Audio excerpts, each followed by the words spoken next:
Bonjour à tous, j'espère que vous allez bien. Content de vous retrouver devant ce superbe avocatier qui est juste derrière moi. C'est un avocatier qui pousse dans un jardin du sud-est de la France, à Cannes très précisément. Et aujourd'hui, on va répondre à la question qu'on me pose parfois, comment cultiver un avocatier en pleine terre, en zone froide? Alors c'est une question, c'est la deuxième question, la question la plus fréquente sur l'avocatier, c'est comment faire germer un noyau. Mais à cette question, j'ai déjà répondu dans une vidéo précédente. Je vous mets le lien en description de cette vidéo. Si vous voulez faire germer un noyau et faire une petite plante chez vous, vous avez les réponses de cette vidéo. Et aujourd'hui, on va voir la phase suivante. Une fois qu'on a fait germer un noyau, qu'on a une petite plante. Alors quand je dis une petite plante, moi j'ai semé des noyaux d'avocat au mois de mars dernier. On est en janvier et j'ai des plantes qui font déjà un bon mètre, voire quasiment 1,50 m de haut. Donc l'avocatier, c'est une plante qui est souvent vigoureuse, qui pousse assez fort. Mais une fois qu'on a eu cette plante qui fait 1 m, 1,50 m et qu'on veut la mettre en pleine terre, on est souvent embêté parce qu'il faut être dans la bonne région, avoir le bon climat. Et puis on se demande surtout ce que va donner cet arbre, s'il arrive à fructifier, comme celui-ci. Je ne sais pas si vous voyez ici, mais ici on a plein de petits avocats dans cet arbre. Une fois qu'il a fructifié, est-ce qu'il va donner de bons avocats?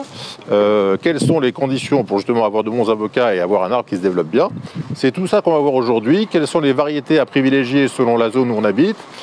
Comment faire, quels sont les soins de culture à apporter à un avocatier pour qu'il se développe bien?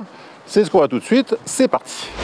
Alors ça y est, vous avez décidé de planter un avocatier dans votre jardin et donc vous avez deux options, soit faire un semis, on a vu que ça pouvait être assez hasardeux, vous tentez votre chance et vous verrez bien ce que ça donne. Mais si vous voulez être sûr d'avoir de bons avocats et de pouvoir récolter de bons avocats dans quelques années, il vous reste la solution de planter un arbre greffé, donc une variété sélectionnée, dont vous serez sûr du résultat. Un peu comme si vous plantiez un pommier golden. Si vous plantez un pommier golden, vous êtes sûr d'avoir de bonnes golden. Si vous faites un semis de pommier, vous n'êtes pas trop sûr et vous avez probablement plus de chances d'avoir des petites pommes pas terribles que des bonnes pommes golden. Donc si vous prenez si vous avez envie d'assurer, de sécuriser l'opération, vous allez acheter une variété greffée. Et donc on va voir quelle variété choisir. Alors il faut savoir que Persea americana, c'est le nom latin de l'avocatier.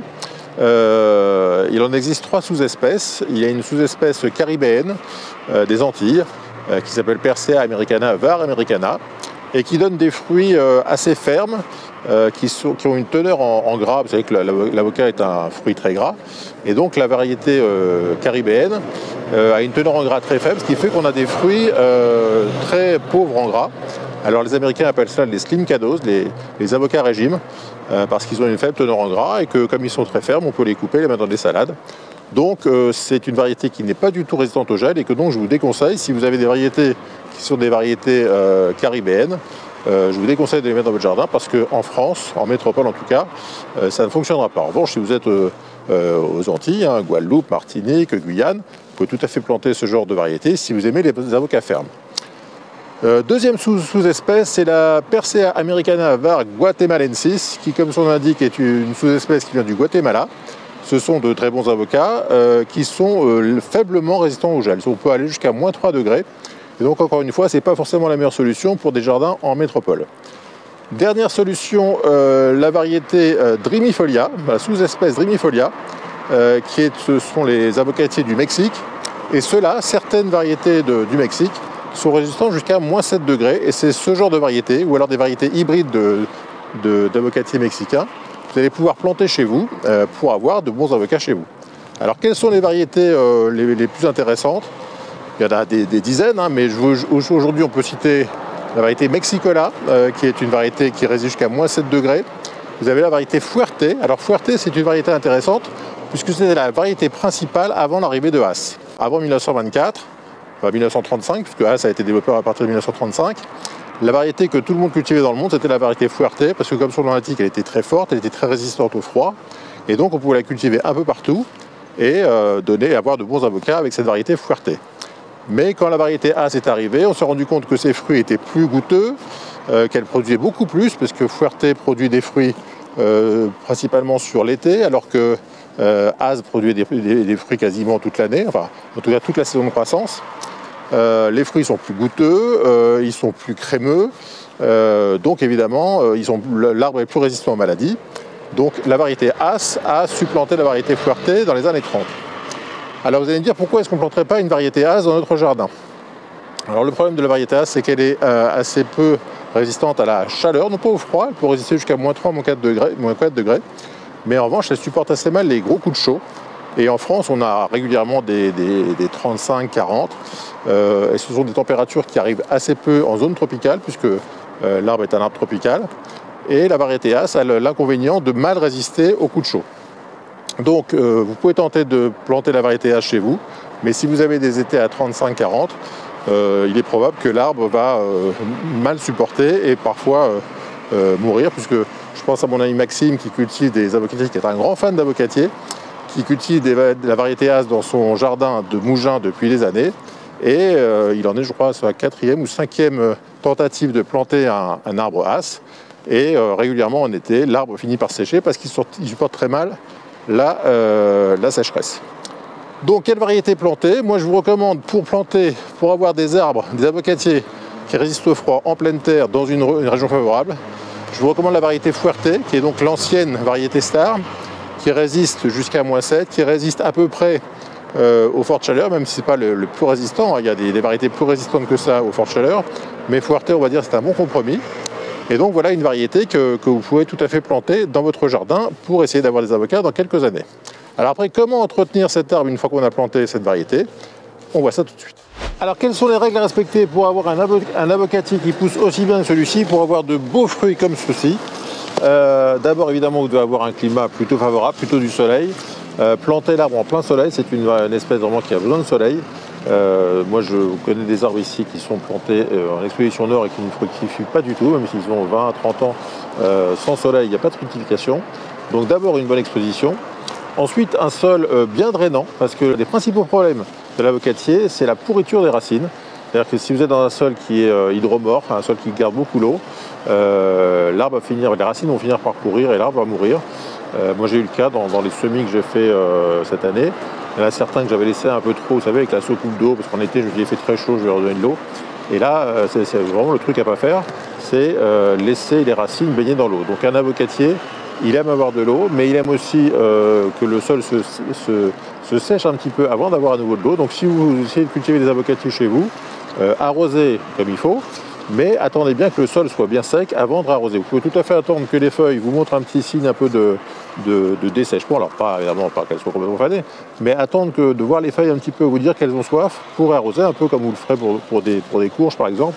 Vous voyez les feuilles de courge qui souvent s'affaissent, ça veut dire qu'elles ont un peu chaud et qu'il ne faut pas tarder à les arroser.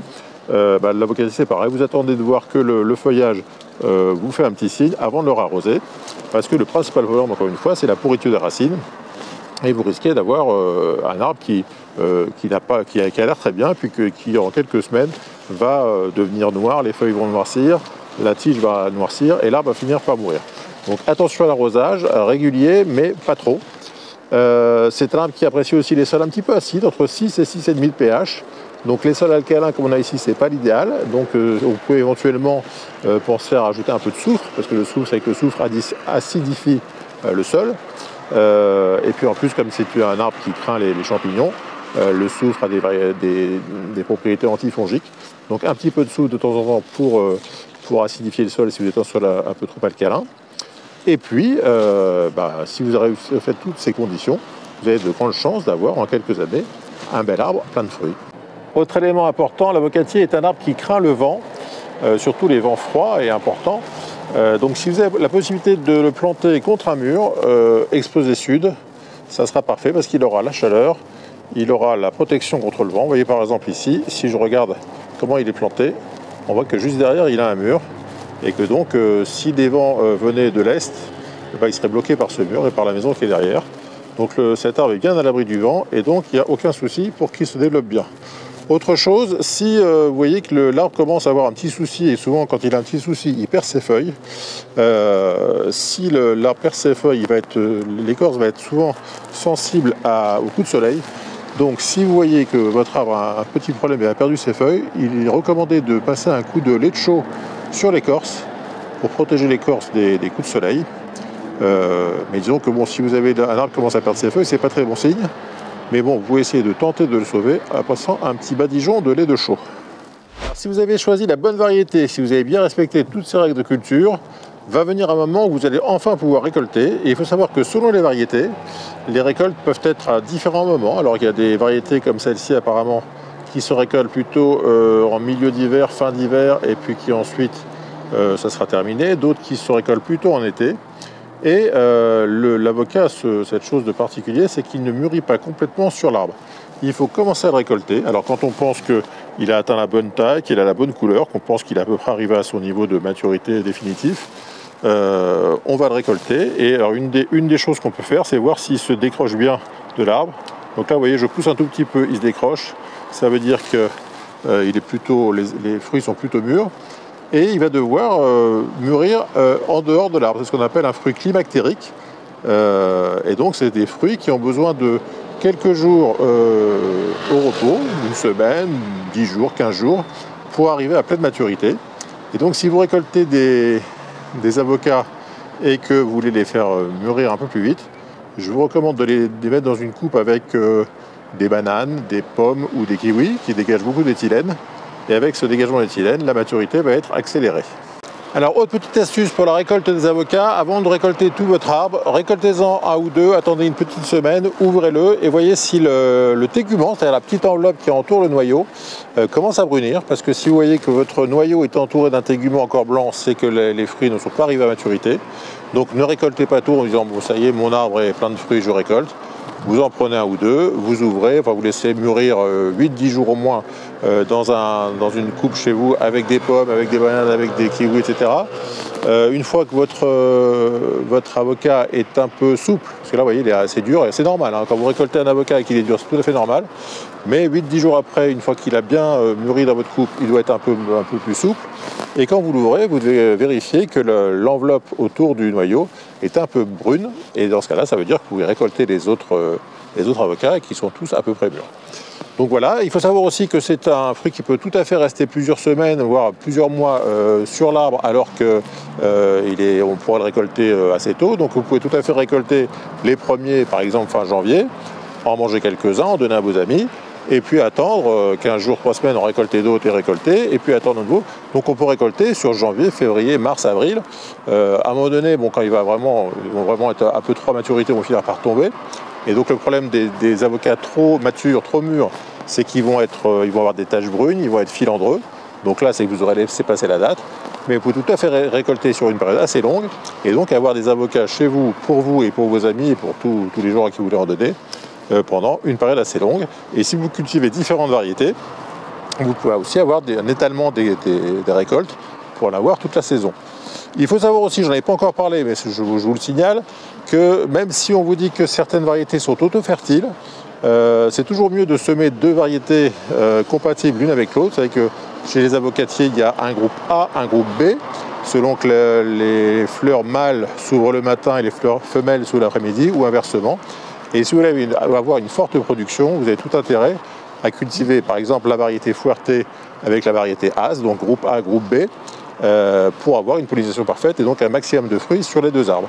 Si vous n'avez qu'une seule variété et que vous attendez d'avoir des fruits, vous pourrez en avoir peut-être quelques-uns, mais beaucoup moins que si vous avez deux variétés compatibles. Enfin ça vous le savez, ça marche pareil pour les pommes, pour les poires, pour les cerises. C'est toujours mieux d'avoir deux variétés compatibles qui se pollinisent l'une l'autre plutôt que d'avoir une seule variété, même si on dit souvent qu'elle est auto-fertile. Auto-fertile, ça veut dire je produis des fruits, mais beaucoup moins que si j'avais un partenaire de pollinisation pour en produire beaucoup. Dernière chose concernant la récolte, il faut savoir qu'il y a beaucoup de variétés qui sont dites alternantes. Alors alternante, ça veut dire quoi? Ça veut dire qu'une année, vous allez avoir beaucoup de fruits, un peu comme sur cet arbre cette année, et l'année suivante, pas du tout. Alors parfois on s'inquiète, on se dit qu'est-ce qui se passe? Non, c'est que juste il y a des variétés qui sont comme ça. Donc il ne faut pas s'inquiéter. La seule chose que vous pouvez faire pour essayer de parer un peu ce souci d'alternance, c'est encore une fois de planter différentes variétés chez vous, et avec un peu de chance, c'est difficile à prévoir, mais avec un peu de chance, pour avoir des années avec plein d'arbres plein de fruits sur un arbre, et puis l'année suivante sur l'arbre d'à côté, et comme ça vous aurez chaque année des fruits, même si vous avez des arbres alternants et que chacun produit à son tour. Voilà, donc c'est une chose à tenter si vous êtes dans la bonne région. Moi je vous recommande vraiment de planter un avocatier, et puis de récolter vos avocats. C'est un arbre qui peut donner pendant des années et des années, et donc c'est vraiment une expérience à tenter que de planter un avocatier chez soi.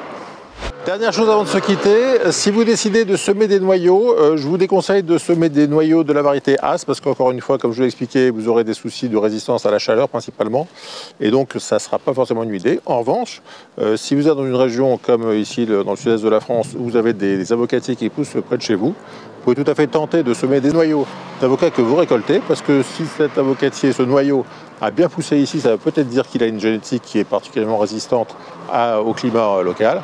Alors je ne dis pas que les graines s'adaptent en une saison, il faut beaucoup plus que ça, il faut des dizaines d'années pour qu'une graine s'adapte. Souvent quand je vois que je cultive mes tomates pour que 3-4 ans après les graines soient adaptées, c'est une croyance populaire, mais ce n'est pas la vérité. Les graines mettent des dizaines d'années à s'adapter.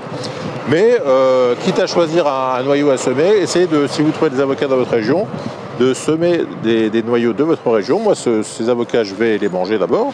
Je vais essayer de faire du guacamole, par exemple. Et puis, tous ces noyaux qui sont là, je vais essayer de les semer parce que je me dis que si ce noyau a poussé ici et s'est bien développé, peut-être que la génétique qu'il y a dans ces noyaux est particulièrement adaptée à la région et que ça peut être des bons porte-greffes pour faire des semis et ensuite greffer des variétés adaptées et qui vont bien pousser dans ma région. Voilà, c'est tout pour aujourd'hui. Si vous avez des questions ou des commentaires, n'hésitez pas à les poser juste en dessous. Si vous avez l'expérience d'avocatier dans votre coin, dites-nous comment ça s'est passé. Est-ce que vous avez planté des noyaux? Est-ce que vous avez planté des variétés greffées?